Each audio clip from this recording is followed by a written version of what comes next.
नमस्कार मंडळी. दिवाळीचं फराळाचं सुरू झालं आहे आणि आपल्याला त्यात बनवायचा आहे मुरमुऱ्याचा चिवडा. मुरमुऱ्याचा चिवडा म्हणाल ना तर काय म्हणतो आपण, बरेच जण म्हणतो की नको यार मुरमुऱ्याचा चिवडा नको आहे. पण तुम्ही माझ्या पद्धतीने जर करून बघितला ना तर तुमचा चिवडासुद्धा खूप छान होईल आणि सगळेच जण आवडीने या दिवाळीलासुद्धा आवडीने खातील. अशा पद्धतीचा आपण मुरमुऱ्याचा चिवडा केलेला आहे. बघता क्षणीच खावासा वाटणारा तो कसा करायचा आपण बघणार आहोत इथे. त्यासाठी काय केलं, मी 1 किलो मुरमुऱ्याचं पॉकेट आणलेलं आहे, म्हणजे एक पॅक आणलेला आहे. 1 किलो मुरमुरा घेतला आहे. पण आपण घेण्याच्या अगोदर काय करायचं, चाळून घ्यायचं आहे आपल्याला चाळणीने. म्हणजे काय होईल, बारीक जे त्यातला कचरा आहे किंवा बारीक पावडर झालेली आहे मुरमुऱ्याची ती बाहेर निघून जाते. तर पाहतानाच व्यवस्थित आणायचा थोडासा, म्हणजे थोडंसंच निघेल त्यामध्ये. तर मुरमुरे घेताना चुरा झालेली किंवा जुनाट मुरमुरे घ्यायचे नाही, नाहीतर चिवड्याचा वास काय होतो, खराब येतो. मग तो चिवडा आपल्याला चांगला लागत नाही. ज्या मुरमुऱ्यामध्ये पावडर जास्त झालेली आहे तो मुरमुरा शक्यतोवर घ्यायचा नाही आहे. ज्या मुरमुऱ्यामध्ये चुरा कमी आहे म्हणजे पावडर झालेली नाही तो मुरमुरा घ्यायचा, म्हणजे तुमचा चिवडासुद्धा चवदार लागेल. तर अशा पद्धतीने आपण इथे मुरमुरे पूर्ण चाळून घेतो आहे आणि खालची पावडर जी आहे ती बाजूला टाकून घेतो आहे. खाली मी अगोदरच पेपर टाकला होता चाळायला, म्हणजे काय होईल, व्यवस्थित तुमचं चाळून राहील. आणि हो, ऊन जर असेल तर थोडेसे उन्हात ठेवले मुरमुरे तरीही चालतील आणि नाही ठेवले तरीही गरज नाही आहे. तर मी मोजून 2 चमचे तेल घातले आणि त्यामध्ये थोडीशी हळद घालायची, अर्ध्या चमच्याला कमी हळद घालायची किंवा अर्धा चमचा घातली तरी चालेल. तर अर्धा किलो मी मुरमुरा काय केलं आहे, यामध्ये घेतला कढईमध्ये आणि आपल्याला दोन्ही चमच्याच्या सराट्याच्या साहाय्याने काय करायचं, एकसारखं हलवत राहायचं आहे त्याला.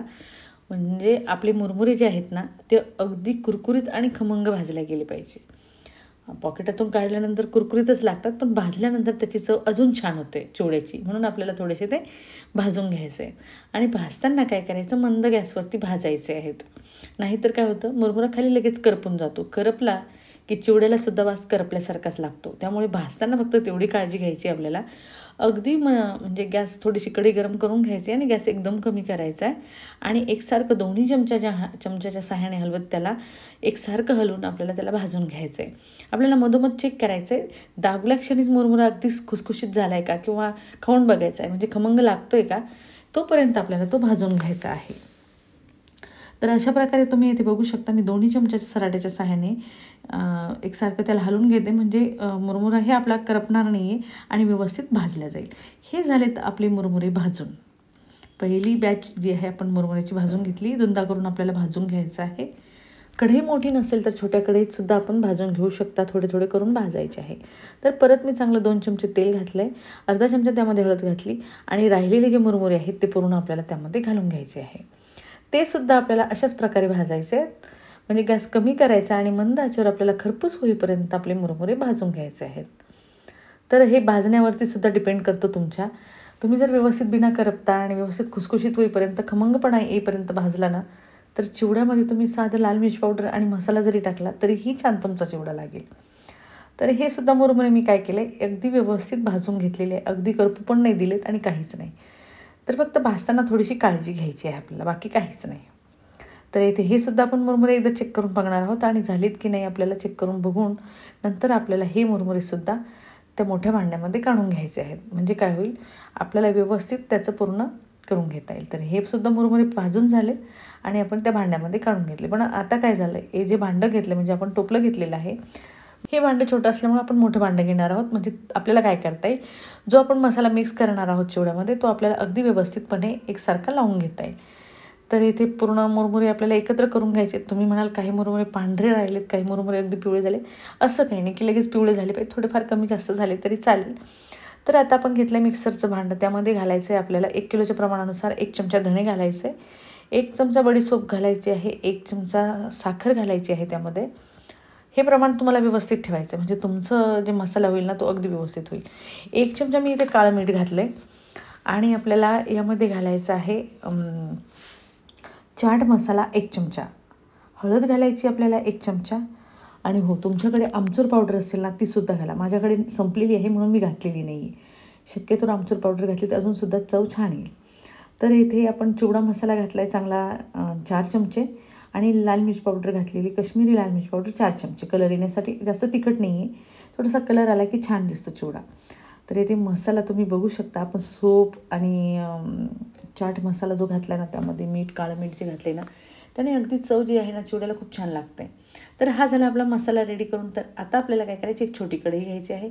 कढईमध्ये मी चांगलं अर्धी वाटी तेल घातले त्यामध्ये अर्धी वाटी तेलामध्ये आपल्याला काय करायचं आहे, चांगलं 1 वाटी मोठी वाटी शेंगदाणे घेतलेत. शेंगदाणे चिवड्यामध्ये जितके जास्त असतील ना तितका चिवडा अगदी छान लागतो आहे. म्हणून आपण त्यामध्ये 1 वाटी शेंगदाणे घातले. तुम्ही म्हणाल तेल तापूनही नाही दिलं आहे आणि लगेचच तुम्ही शेंगदाणे घातले, त्यामध्ये तेच सांगते मी तुम्हाला.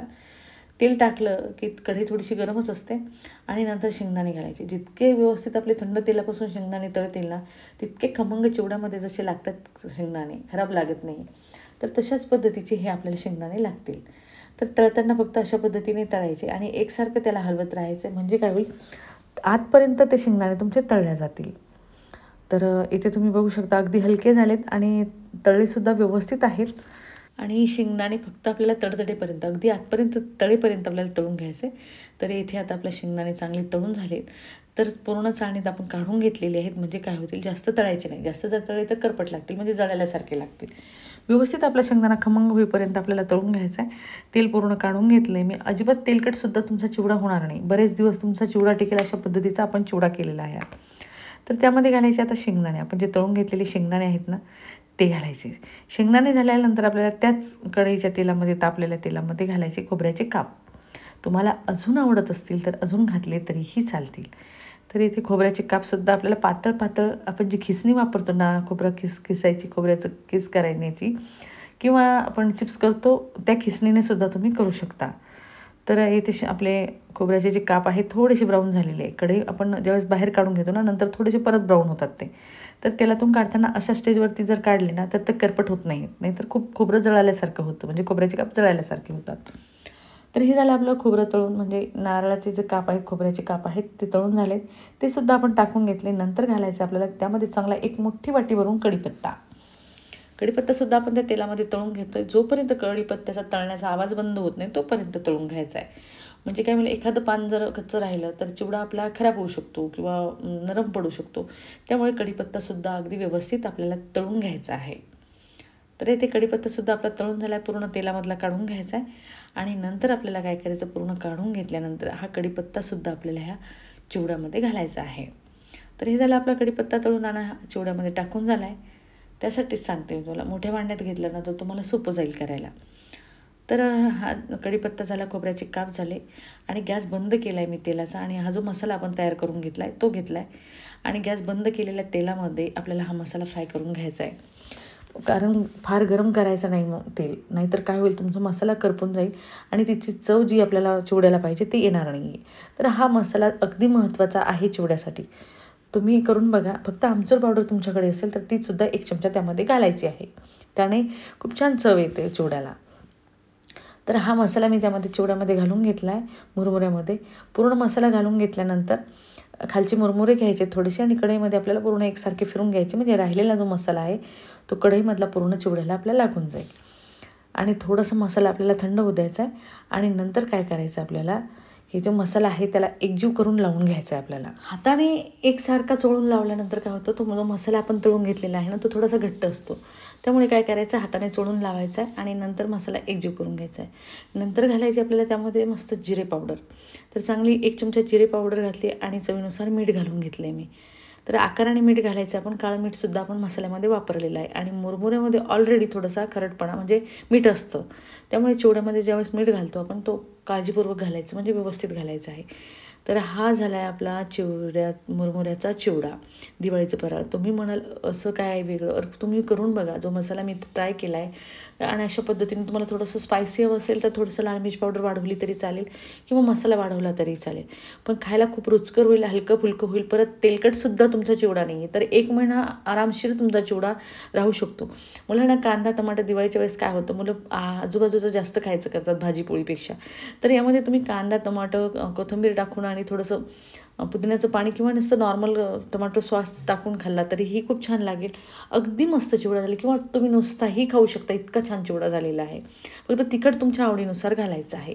तुम्हाला जर कमी हवं असेल तर कमी घाला आणि तुम्हाला थोडंसं स्पायसी चिवडा हवं असेल तर थोडंसं तेवढं प्रमाण घातलं तरीही चालेल. तर अगदी झणझणीत आणि चमचमीत आपला चिवडा इथे रेडी झालेला आहे आणि खरंच खूप सोपं आहे करायला. फक्त करताना प्रमाण घ्यायचं आहे आणि व्यवस्थित सारण घ्यायचं आहे. तेलकट होत नाही. एका वाटीच्या तेलामध्ये आपण एवढा चिवडा केलेला आहे. जास्त तेलही वापरलेलं नाही. तर अगदी मस्त आणि चवीला छान असा चिवडा झाला आहे. तर अगदी सोपा झटपट होणारा चिवडा तुम्हाला कसा वाटला हे कमेंटमध्ये मला नक्की कळवा. तुम्हाला जर हा माझा व्हिडिओ आवडला असेल आणि तुम्ही माझ्या चॅनलवर नवीन असाल तर माझ्या चॅनलला सबस्क्राईब, लाईक, शेअर, कमेंट करायला विसरू नका. तर चला भेटूया अशा सोप्या आणि झटपट होणाऱ्या दिवाळीच्या फराळासोबत. तोपर्यंत बाय.